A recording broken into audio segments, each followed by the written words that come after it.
আমি মৃত্যুকে ভয় করি না, কিন্তু আমার মৃত্যুর তাড়াহুড়োও নেই। মরার আগে আমার জীবনে বহু কিছু করা বাকি রয়েছে। এই রকমই কিছু চিন্তাধারা ছিল মহান বিজ্ঞানী স্টিফেন হকিংয়ের। বিজ্ঞানী স্টিফেন হকিংয়ের শরীরের কোনো অংশ কাজ করতো না। তিনি চলতে পারতেন না, তিনি বলতে পারতেন না, তিনি কিছু করতেও পারতেন না, কিন্তু তবুও তিনি বাঁচতে চাইতেন। স্যার স্টিফেন বলতেন, মৃত্যু তো নিশ্চিত হবে, কিন্তু জন্ম আর মৃত্যুর মধ্যে আমরা কিরমভাবে বাঁচতে চাই সেটা আমাদের ওপরেই নির্ভর। জীবন যতই মুশকিল হোক না কেন, তার মধ্যেও তুমি কিছু করতে পারো, আর তার মধ্যে দিয়েই তুমি সফলও হতে পারো। এই ধরনেরই কিছু চিন্তাধারা ছিল স্যার স্টিফেন হকিংয়ের। স্যার স্টিফেন হকিংয়ের জন্ম হয় 8ই জানুয়ারি 1942। তোমরা কি একটি বিষয় জানো? স্যার স্টিফেন হকিংয়ের জন্মের দিন অর্থাৎ 8ই জানুয়ারি 1942 এর ঠিক 300 বছর আগে এক বিখ্যাত বিজ্ঞানী গ্যালিলিও, সেদিন তার মৃত্যু হয়েছিল। অর্থাৎ গ্যালিলিওর মৃত্যুর দিন তার ঠিক 300 বছর পরে জন্ম হচ্ছে আরও এক বিখ্যাত বিজ্ঞানী স্টিফেন হকিংয়ের। আরও একটি বিষয়, বিজ্ঞানী অ্যালবার্ট আইনস্টাইন, তোমরা সকলেই নাম শুনেছ। তার বার্থডে 14ই মার্চ 1879। স্টিফেন হকিং মারা যায় সেই দিনে। এটি কেন, কিভাবে, কি করে কেউ জানে না, কিন্তু একটি বিষয় কমন, এই তিনজনেই ছিলেন নিজেদের সময়ের বিখ্যাত বিজ্ঞানী।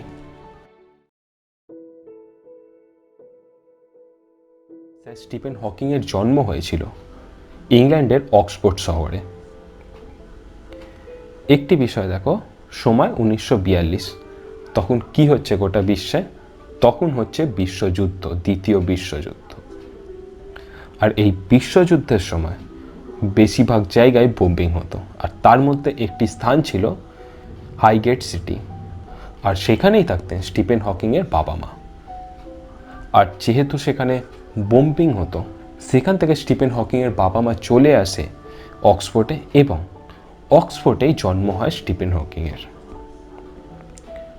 স্টিফেন 8 বছর বয়স অবধি ঠিকঠাকভাবে পড়তে পারত না, কিন্তু তবুও স্টিফেনকে ছোটবেলা থেকেই বলা হতো আইনস্টাইন। আর তার কারণ কি? স্পেস টাইম এবং ইউনিভার্স নিয়ে স্টিফেনের দক্ষতা ছিল বৃহৎ, আর সেই কারণেই সকলে তাকে আইনস্টাইনও বলতেন। স্যার স্টিফেন নিজেই একটি ইন্টারভিউতে বলেছেন, অক্সফোর্ড বিশ্ববিদ্যালয়ে প্রবেশের আগে পর্যন্ত তিনি একজন লেজি স্টুডেন্ট ছিলেন। স্টিফেনের পিতা ছিলেন একজন ডক্টর আর মাতা ছিলেন একজন হাউসওয়াইফ।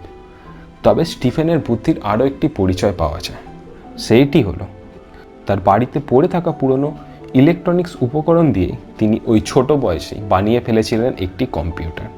তাহলে বুঝতে পারছো স্টিফেনের ছোটবেলা থেকেই বুদ্ধির গ্রোথ কতটা ছিল। আর ছোটবেলা থেকেই স্টিফেনের প্রিয় বিষয় ছিল গণিত, আর এই সকলের জন্যই স্টিফেনের নাম ছোটবেলা থেকেই হয়ে যায় ছোট আইনস্টাইন। 17 বছর বয়সে স্টিফেন অক্সফোর্ড বিশ্ববিদ্যালয়ে প্রবেশ করে অ্যাজ আ স্টুডেন্ট।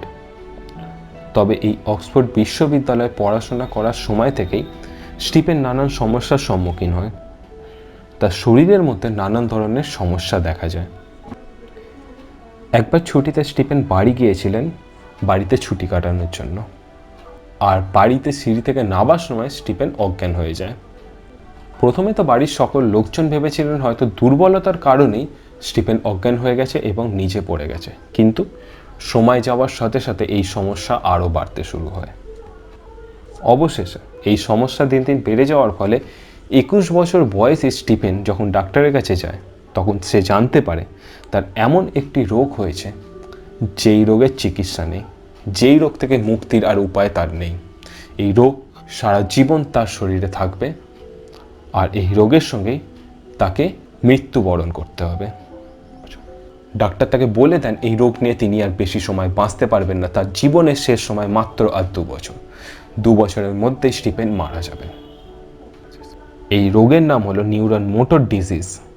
এই রোগে কি হয়? শরীরের মাংসপেশি ধীরে ধীরে কাজ করা বন্ধ করে দেয়। এর ফলে কি হবে, গোটা শরীর অকেজো হয়ে যাবে আর তার কিছুদিনের মধ্যেই মানুষ মারা যাবে। আর এই মৃত্যু আসবে মানুষের মধ্যে মাত্র 2 বছরের মধ্যে। ডাক্তার জবাব দিয়ে দিয়েছিলেন যে স্টিফেন, তুমি আর বাঁচবে না, তোমার আয়ু আর মাত্র 2 বছর। কিন্তু ডাক্তারদের এই ভবিষ্যৎবাণী স্টিফেন ভুল প্রমাণিত করে। স্টিফেন বহু বছর বেঁচেছে আর নানান আবিষ্কার করে দেখিয়ে দিয়েছেন। শরীর অকেজো হওয়ার পরেও তিনি তার প্রতিভার মধ্যে দিয়ে নানান বিষয় আবিষ্কার করে বিশ্বকে নানান জ্ঞান দিয়ে দেখিয়ে দিয়েছেন। ইচ্ছে থাকলে সব কিছু সম্ভব, কোনো সমস্যাই মানুষকে বেঁধে রাখতে পারে না। তোমরা একবার ভেবে দেখো কতটা তার ইচ্ছা শক্তি, যে গোটা শরীর অকেজো, শুধু চলছিল তার ব্রেন। আর সেই ব্রেনের জোরে তিনি ব্ল্যাক হোলের মতন থিওরি আমাদেরকে দিয়ে গেছেন। তিনি তার বইয়ের লেখার মাধ্যমে গোটা বিশ্বকে অনুপ্রাণিত করেছেন। তাহলে তিনি পেরেছেন, তোমরা কেন পারবে না? স্টিফেন বলেছিলেন, আমি এইভাবে মরতে পারি না, আমার তো জীবনে এখনো অনেক কিছু করা বাকি। তারপর স্টিফেন নিজের রোগকে এক পাশে সরিয়ে নিজের বৈজ্ঞানিক জীবনের দিকে এগোতে থাকে এবং সম্পূর্ণভাবে নিজেকে বিজ্ঞানের জন্য সমর্পণ করেন স্টিফেন। তারপর ধীরে ধীরে তার চর্চা গোটা বিশ্বে শুরু হয়। স্টিফেন নিজের রোগকে দেখেছিলেন এক শক্তি হিসেবে, কিন্তু ধীরে ধীরে তার শরীর অকেজো হতে থাকে। তার শরীর তার সাথে সহযোগিতা করা ধীরে ধীরে বন্ধ করে দেয়। প্রথমে তো তার শরীরের বাঁ দিকটা অকেজো হয়ে যায়। তারপর এই রোগের প্রভাবে তিনি হুইল চেয়ারের সাহায্য নিতে বাধ্য হন। তবে তার এই হুইল চেয়ারটা অন্যান্য হুইল চেয়ারের থেকে সম্পূর্ণভাবে আলাদা ছিল। তার এই হুইল চেয়ারের সঙ্গে কানেক্ট ছিল একটি কম্পিউটারের, যা তার হাত, চোখ এবং মাথার কম্পন থেকে বুঝতে পারত তিনি কি বলতে চান। এরপর ধীরে ধীরে স্টিফেনের শরীর সম্পূর্ণভাবে কাজ করা বন্ধ করে দেয়। এই রোগের জন্য স্টিফেন শারীরিক দিক দিয়ে অক্ষম হচ্ছিল, কিন্তু মানসিক দিক দিয়ে নয়। এই রোগের দ্বারা তার ব্রেন কোনোভাবেই ক্ষতিগ্রস্ত হয়নি। তারপর মানুষ দেখতে থাকে, গোটা বিশ্ব দেখতে থাকে, আর স্টিফেন তার মৃত্যুকে জয় করে এগিয়ে যেতে থাকে। ব্ল্যাক হোল, হকিং রেডিয়েশন, এই ধরনের মহান বিচার তিনি এই পৃথিবীকে দিয়ে গেছেন। এই ব্ল্যাক হোলের মধ্যে দিয়ে কিভাবে পৃথিবীও একসময় ধ্বংস হয়ে যেতে পারে, কিভাবে এর মধ্যে দিয়ে কোনো রশ্মি পাস করতে পারে না, কিভাবে সূর্যের আলো ব্ল্যাক হোল ভেদ করে অন্যদিকে যেতে পারে না, এছাড়াও ব্ল্যাক হোল সম্পর্কিত নানান তথ্য স্যার হকিংস আমাদেরকে দিয়ে গেছেন। তিনি তার ভাবনাগুলোকে আরও সহজভাবে সকল মানুষের কাছে পৌঁছে দেওয়ার জন্য একটি বই লিখেছিলেন, আর সেই বইটি হলো a brief history of time, যা গোটা বিশ্বকে বিজ্ঞান জগতে এগিয়ে নিয়ে যাওয়ার আরও একটি পথ দেখায়।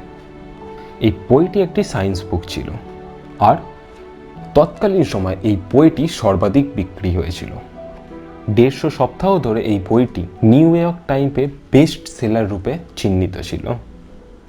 ব্রিটিশ স্টাডি টাইম এতে বেস্ট সেলার রূপে এই বইটি ছিল 237 সপ্তাহ ধরে।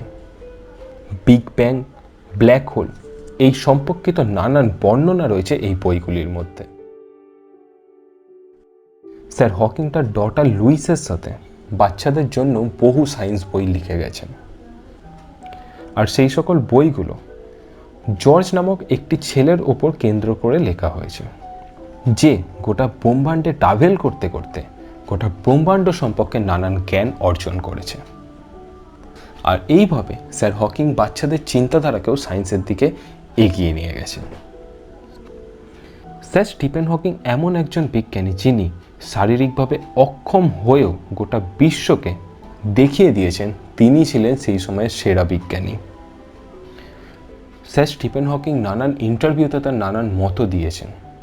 তিনি বলেছিলেন, আমাদের পৃথিবী ছাড়াও অন্যান্য গ্রহতেও নানান জীব থাকে। জীব অর্থাৎ এলিয়েনদের কথা তিনি বোঝাতে চেয়েছিলেন। আর তিনি বলতেন আমাদের উচিত নয় এই এলিয়েনদের সঙ্গে কন্ট্যাক্ট করা। তার কারণ হিসেবে তিনি বলেছিলেন, এই এলিয়েনরা যদি আমাদের থেকে বেশি শক্তিশালী হয় তাহলে তারা পৃথিবীকে ব্যবহার করবে একটি রিসোর্স হিসেবে, অর্থাৎ তারা এসে আমাদের ওপর অত্যাচারও করতে পারে, আমাদেরকে ধ্বংসও করে দিতে পারে, আমাদের পৃথিবী থেকে নানান প্রয়োজনীয় জিনিস তারা নিজেদের গ্রহেও নিয়ে চলে যেতে পারে। এই বিষয়টি স্যার স্টিফেন হকিং অনুভব করেছিলেন এবং তিনি বলেছিলেন আমাদের উচিত নয় কোনো ধরনের এলিয়েনের সঙ্গে কন্ট্যাক্ট সাধন করা। স্যার স্টিফেন হকিং জানিয়েছিলেন তার স্পেসে যাওয়ার ইচ্ছে ছিল। অবশেষে 2007 সালে তার এই ইচ্ছেও পূরণ হয়। তাকে নিয়ে যাওয়া হয় একটি স্পেস স্যাটেলাইটে এবং সেখানে গিয়ে তিনি জিরো গ্র্যাভিটি অনুভবও করেন।